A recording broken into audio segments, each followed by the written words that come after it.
Assalamualaikum warahmatullahi wabarakatuh. Jumpa lagi di channel Jendela 98 ya teman-teman. Nah, jadi di video kali ini aku bakalan berbagi tutorial ya gimana cara menghapus objek atau seseorang di foto ya teman-teman. Sebelum kita lanjut, jangan lupa tekan tombol like, subscribe, dan komen juga. Oke, kita langsung saja ke tutorialnya. Nah, di sini kita membutuhkan aplikasi ya teman-teman. Untuk nama aplikasinya yaitu Snap Edit.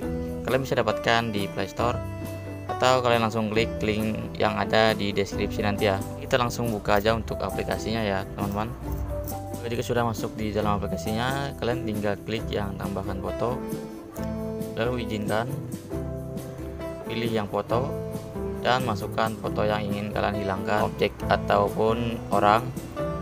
Nah, jika udah seperti ini teman-teman, tinggal klik yang ini, yang kiri ya, otomatis. Nah, kita tunggu sebentar.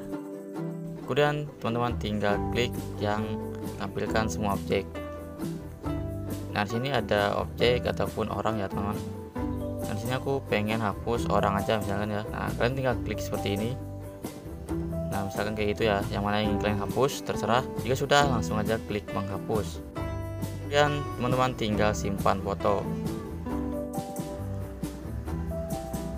Nah, di sini fotonya sudah tersimpan ya teman-teman. Oke, mungkin tutorialnya kali ini segitu dulu aja ya. Semoga bermanfaat. Wassalamualaikum warahmatullahi wabarakatuh.